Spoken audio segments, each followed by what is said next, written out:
Agradecer muy especialmente la oportunidad que nos brindan de compartir con las hermanas un poco de nuestros sentimientos con respecto a historia familiar. Hace poco tuve la oportunidad de hablar algo del tema y me pidieron sobre genealogía, y yo les digo, genealogía es el esqueleto de la historia familiar. Por eso yo soy muy arraigada a la historia familiar. Realmente me apasiona y muevo, bueno, tú me conoces desde hace años que las dos familias eran grandes, eran numerosas. Sí, hoy tomamos una sola rama de nuestra familia. Tomamos la rama de mi mamá y la seguimos por una rama de las ramas de ella, porque felizmente lo tengo bastante extendido ese cuadro genealógico. Vamos a contar alguna cosa de las que...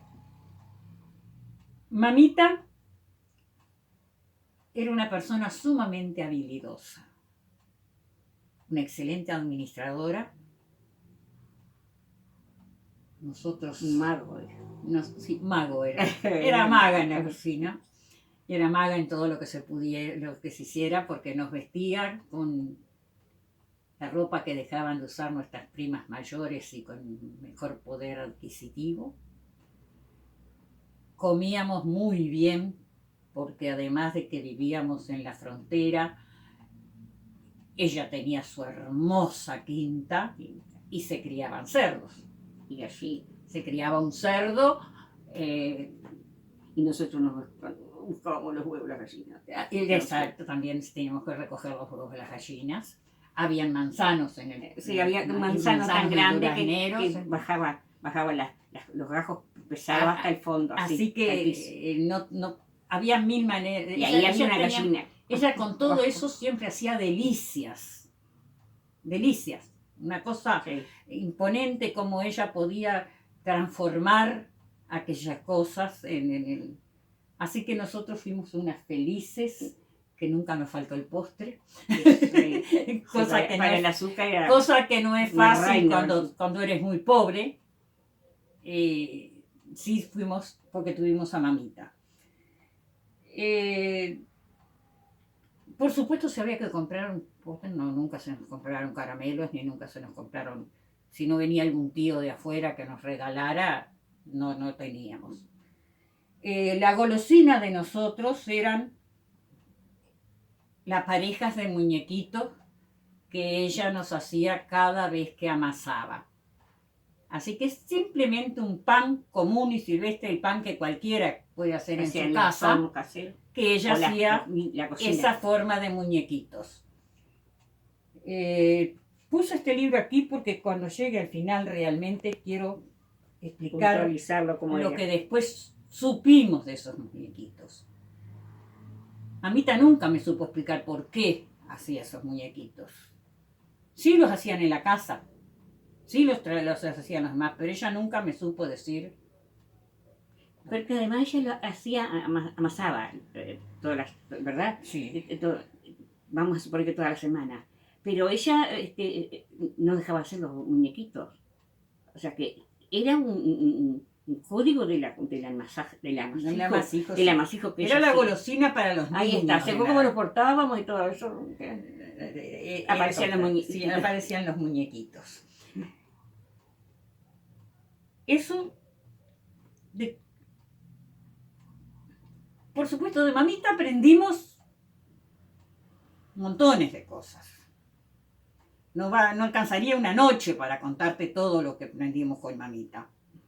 Por eso, pero yo quise destacar específicamente esos muñequitos porque quedaron muy arraigados.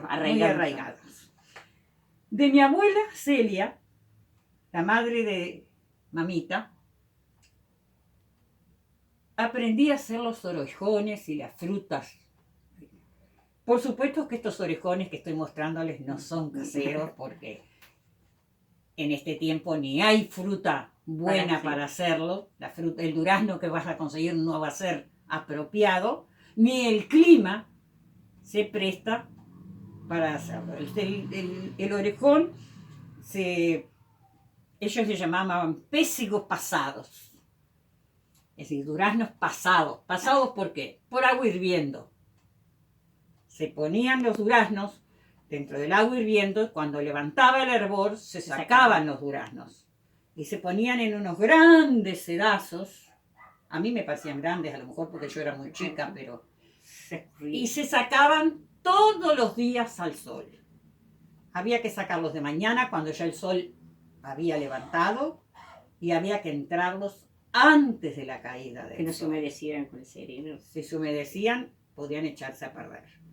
Y esa tarea las teníamos los nietos en vacaciones, acordarnos de entrar los zarzos y no perder. Yo, felizmente, guardé ese recuerdo como otros de ella. Yo en casa llegué a hacer hasta las pasas de uva. Yo llegué a hacer el pan dulce de casa con toda la fruta preparada por mí. Y si no dejaba sola mamita, quemaban los tachos haciendo Caramelo. Ella va a empezar a contar todas las malas mías. Bueno. No, es que con el más chiquito yo era campeona para encontrar un nido, el nido de las gallinas. Que una siempre se lo hacía abajo de la manzana, ese manzanero, manzana. Que era tan pesada que se caía en la Mira lo que encontró un día. Encontró mamita buscando huevos. Y yo no dije que encontrábamos huevos, pero ya había gallina con pollitos. Se me quemaron los... Era impresionante. Se me quemaron los caramelos y yo, como tenía que ver, escondí el tacho abajo ese manzano. Entonces...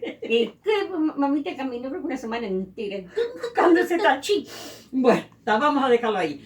Sí, recuerdo de otras cosas importantes que aprendí de mi abuela, todas en el asunto de que me sirvió mucho después en plan de bienestar.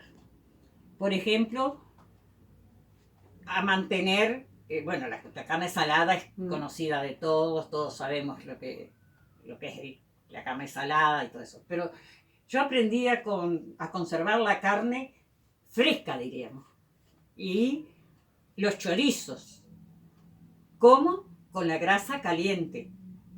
Es decir, se ponían dentro de un tarro grande, unas latas, no sé de qué eran aquellos grandotes, se derretía la grasa, se ponía la pila de chorizos, se derretía la grasa y se ponía esa grasa hirviendo ahí adentro.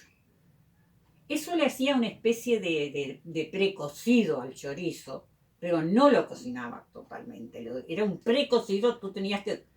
Te servía después para hacer comida, para hacerlo frito, para lo que fuera, porque era igual que comer chorizo fresco. Esas son cosas que aprendí de mi abuela. Si bien hay cosas que le recrimino a mi abuela, ustedes no se hubieran llevado bien con mi abuela. Era una racista a todo lo que daba. Sí. A todo lo que daba. Siempre tuve un sentido muy negativo en cuanto a eso por ella, porque cuando empecé a trabajar en la genealogía hubo por uno de mis tíos abuelos que yo no pude hacer la obra, porque ella no me permitía ni mirar para la casa de ella cuando yo era chica. Y cuando ya supe yo de la iglesia y me interesé en eso, ya no existía. Así que ya no pude hacer nada. Todo porque su esposa era negra, ¿no? Entonces, él era hermano de mi abuelo, el esposo de ella. Mi bisabuela Maurilia, una señora que vivió muchísimos años. Yo me acuerdo desde niña de ella, desde muy niña, y cuando ella murió yo ya tenía 20 años, así que... Sí, porque cada vez que tú les preguntas por la abuela Maurilia, ella siempre se estaba muriendo. Sí, siempre se estaba muriendo. Ella siempre se estaba muriendo.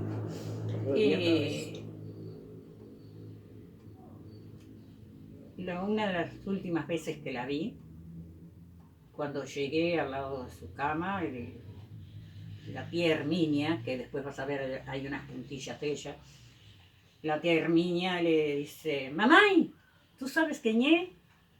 Y le dijo, miró cada Celia. Y yo, mi madre. Ella pensó que yo era mi madre.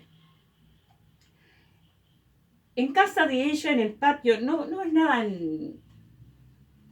raro ni nada de antes lo que voy a contar, pero es algo que a mí me quedó grabado. En el patio de ellos había un gran peral. Entonces, allí siempre habían peras asadas. Nosotros llegábamos y ella enseguida decía, Herminia, traes más peras para estas gurías. No las hacían cortadas siquiera, era simplemente la pera natural y ni la abrían. Yo las abrí para que se me hicieran al mismo tiempo que las otras aquí, pero ellas las hacían enteras y nos traían las peras con los cabitos y nosotros comíamos las peras. Por eso fue enseñado. Mi madre pasó a hacerlas con azúcar con canela. Las cortaba, las espolvoreaba con azúcar con canela y las hacía al horno. Yo, que estoy tratando de comer más sano, estoy eliminando un poco el azúcar blanca, el azúcar tan pura. Sí. No, tan pura no, al revés. Bruta. Tan procesada, Sí, tan claro, procesada. sí. Y estoy usando Con... mucho la miel. Así que yo las estoy haciendo con miel. Es decir, seguimos comiendo peras asadas, pero vamos adaptándonos al tiempo, a los gustos, a la evolución de la familia. ¿Por qué quiero volver a los muñequitos? Porque como todas estas cosas que yo aprendí con mi abuela y todo eso, cada vez que yo les preguntaba dónde lo habían aprendido, o qué, me decían, no sé, siempre se hicieron así en la familia. Siempre se hicieron así. Muchos de esos siempre yo los contesté cuando tuve la enorme bendición de viajar a las Islas Azores. Esto es una guía de la Isla Terceira, que fue en la que estuve parando. Y allí encontré los famosos muñequitos en una vidriera, pero hechos en alfemín. Alfemín es una pasta que se hace con azúcar, agua y vinagre. Es el caramelo extendido, que no sé si uno que se estira y se vuelve a doblar y se vuelve a estirar. Ellos se lo usan muchísimo en la Terceira para pagar promesas. Yo me emocioné tremendamente cuando vi esos muñecos en la vidriera. Y mi compañera entró a preguntar el significado. Ella estaba muy preocupada por mí cuando llegamos al hotel. Dice, Cecilia, a mí me preocupa mucho que tus emociones te puedan hacer mal. Y yo le digo, no, estas emociones no me van a hacer mal nunca. Una de las personas instructoras que había allí dice, ¿qué pasó? Entonces le contaron qué pasó. Y ella le contestó, en el Pico, en la isla del Pico, que yo también tengo, es decir, los Piris y los Núñez son oriundos del Pico, me dijo, en el Pico las hacen de pan. O sea, que como las sé. Quiere decir que aunque ellas nunca supieron de dónde, sí, yo a esta altura pude averiguar de dónde se hacían. Creo que es un ejemplo claro de unir eslabones, de unir los eslabones. Esta muñeca, que no va con lo comestible, pero va con esta cadena, la hizo Sara cuando era una abejita. El vestido, la muñeca es una muñeca vieja. Es copiado de la fotografía, de una fotografía de la mamá de ella. O sea, de la tatarabuela. O sea, de nuestra tatarabuela. Yo decidí conservarlo más cuando después se me perdió la foto, ahí sí que no me deshago de ella. Nunca se le apolilló el pelo, ya no tiene pelo, pero yo sigo manteniéndola porque es la copia exacta del vestido que tenía la tatarabuela en esa fotografía. Yo siempre les he dicho que una de las cosas que ustedes tienen que fijarse cuando hay fotografías es en la vestimenta, porque la vestimenta les va a permitir ubicar el tiempo en que esas personas vivieron. Si no tienen fechas, más o menos por la vestimenta van buscando y van a poder encontrar más o menos un rango de tiempo que va a ser más fácil